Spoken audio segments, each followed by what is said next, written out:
Class 10 के सभी विद्यार्थियों, 13 फरवरी के दिन हमारे जिन बच्चों का एग्जाम है उनके लिए यहाँ पर देखिए एक प्रैक्टिस पेपर लेकर आए हैं। जिस तरह मैंने आपको हिंदी और संस्कृत में बताया पूरे फंसे उसी में से, इसी तरह मैथ्स में भी फंसेंगे। 100% गारंटी है।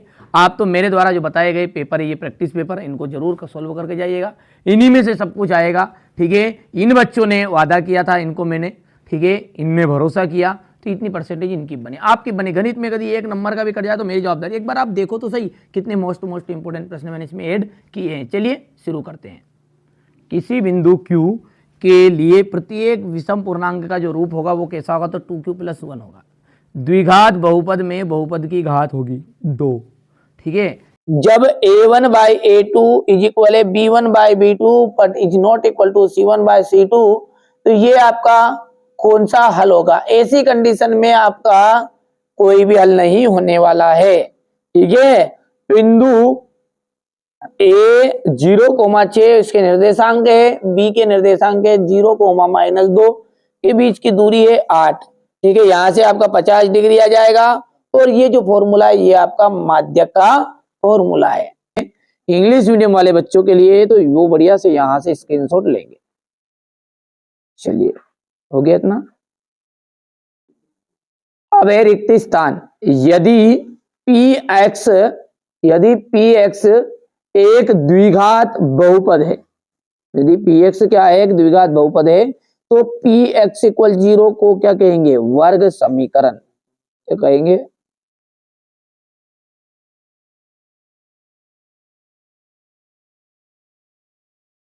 जब किसी अनुक्रम के पदों को किसी नियम के द्वारा लिखा जाता है तो इसे क्या कहते हैं, श्रेणी कहते हैं। ठीक है, सभी व्रत कैसे होते हैं, सभी व्रत होते हैं समरूप। नीचे खड़े रहकर ऊपर की ओर देखने के लिए दृष्टि रेखा को क्षैतिज रेखा से जितना ऊपर की ओर घुमाना पड़ता है वहां कोण उन्नयन कोण कहलाता है। क्या कहलाता है वो, उन्नयन कोण।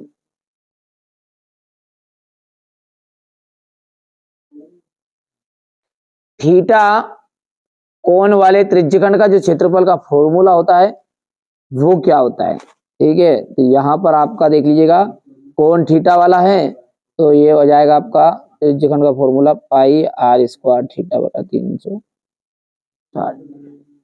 बेलन के जो आयतन का फॉर्मूला है वो होता है 1/3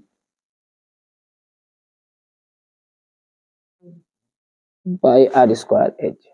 ठीक है,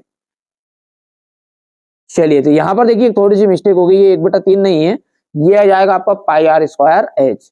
चलिए, तो अब आगे बढ़ते हैं और अगला देखते हैं। विविक्तकार शून्य। देखो, विविक्तकार शून्य होता है तो मूल समान होते हैं और वास्तविक होते हैं। समरूप त्रिभुज, समरूप त्रिभुज का जाएगा आपका समबाहु त्रिभुज x, ठीक है भैया, तो ये कितना है, तीसरा देखते हैं अपन। हाँ, तीसरा है अपना x, 0 की भुज। भुज का मतलब होता है आगे वाला मान, कोटि का मतलब होता है पीछे वाला मान, तो भुज कितनी इसकी x ही है। ठीक है, साइन 30 डिग्री का मान होता है 0।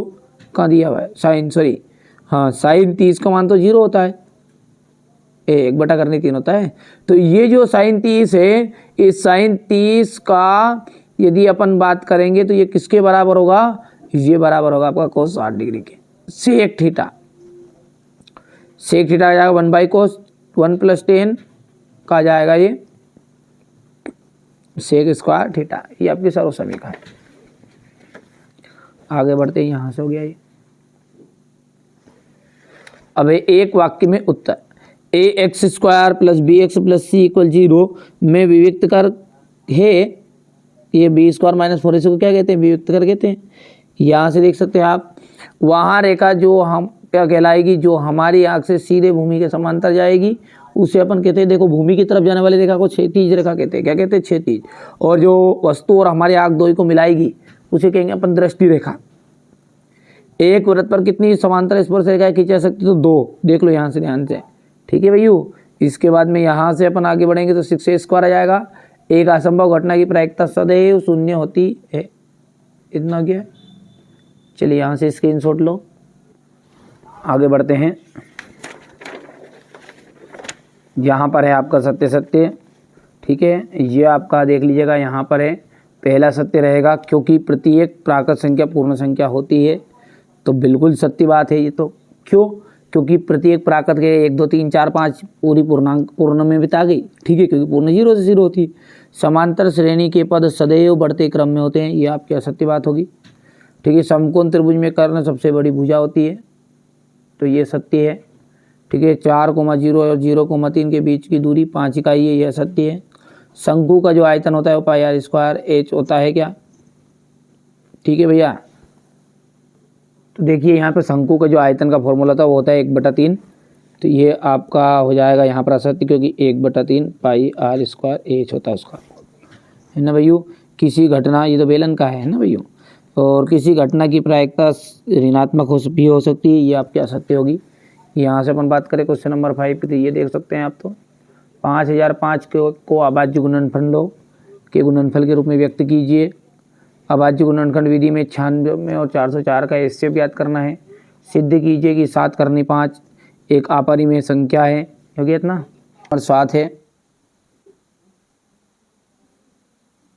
ये क्वेश्चन नंबर 7 का था। ये क्वेश्चन नंबर 8,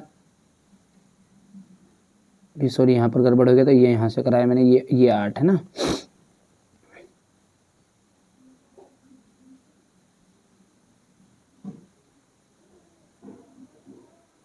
इसके बाद में ये जांच हो जाएगी इसके 8 की। इसके बाद में ये अथवा रहेगा 8 का।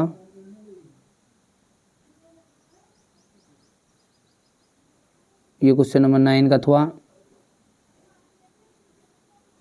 ये क्वेश्चन नंबर 10 का अथवा रहेगा।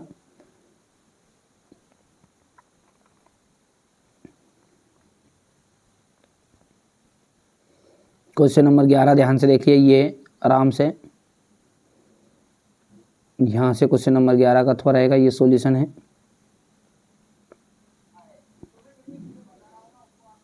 ये क्वेश्चन नंबर 12 है, ये 12 का अथवा ध्यान से देखो, ठीक है। आप तो मेरे द्वारा बताए गए 6 पेपर याद करके जाओ, ABCDEF। उसके अलावा भले अलग से मत पढ़ो, पढ़ना कभी टाइम बचता है आपके पास तो, नहीं तो उन्हीं में से आपका 100% फंसने वाले हैं पूरे। ये क्वेश्चन नंबर 13 नहीं किया है, लिख भी दिया है मैंने, है ना। ये क्वेश्चन नंबर 14, जितना मुझसे बन रहा है कर रहा हूँ आपकी मदद, ये हो गया है यहाँ पर। क्वेश्चन नंबर 14 का अथवा है ये।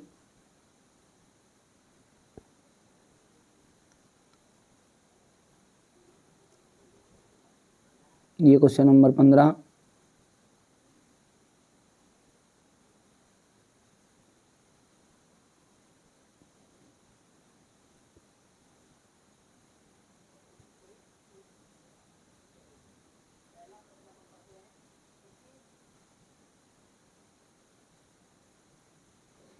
ये हो गया यहाँ से यहाँ तक।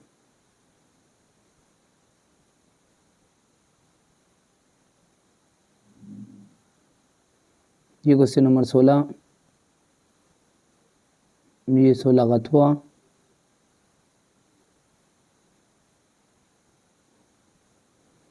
क्वेश्चन नंबर 17,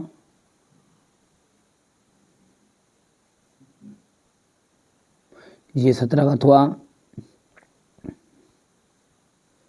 स्क्रीनशॉट लेते जाना। क्वेश्चन नंबर 18,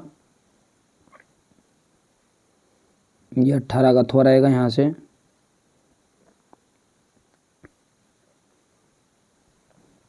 थोड़ा सा वो लॉन्ग है ना, ये इतना हो जाएगा हल्का परिमेयकरण, और इसके बाद में ये यहाँ से